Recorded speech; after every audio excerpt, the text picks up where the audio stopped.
ఈ కూర టేస్ట్ ఇంత బాగుంటుందని నాకు అస్సలు తెలియదు. తెలియకుండానే ఇన్ని రోజులు తినకుండా ఉన్నాను.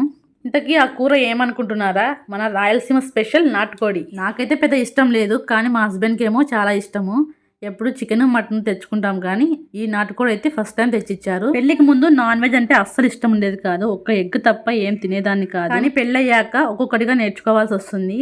ఆ తర్వాత వండడం కూడా స్టార్ట్ చేశాను. నేర్చుకోవాలి అని అనుకోవాలి, కానీ ఏ పనైనా ఈజీనే. అది ఇంత ఈజీనా అని నేర్చుకున్న తర్వాతే తెలుస్తుంది. చికెన్ మటన్ చాలా సార్లు వండాను, కానీ ఈ నాటుకోడి ఎలా వండాలో తెలియక ప్రాసెస్ ఎలా అని మా అక్కకైతే కాల్ చేసి అడిగాను. సేమ్ చికెన్ లాగే వండి మటన్ లాగా ఉడికించుని తనైతే చెప్పింది.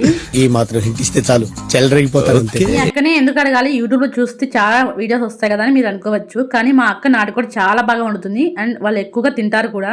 ఆఫ్టర్ మ్యారేజ్ నుంచి నాకు ఏ వంట రాకపోయినా సరే మా అక్క కాల్ చేసి అడుగుతాను. మా అమ్మ కంటే ముందు మా అక్కనే అడిగి తెలుసుకుంటాను. తను చాలా సింపుల్గా అండ్ నీట్గా ఎక్స్ప్లెయిన్ చేస్తుంది. మీలో ఎంతమంది వంట రానప్పుడు మీ అక్కను లేదా మీ అమ్మను అడిగి తెలుసుకుంటారో కామెంట్ అయితే చేయండి.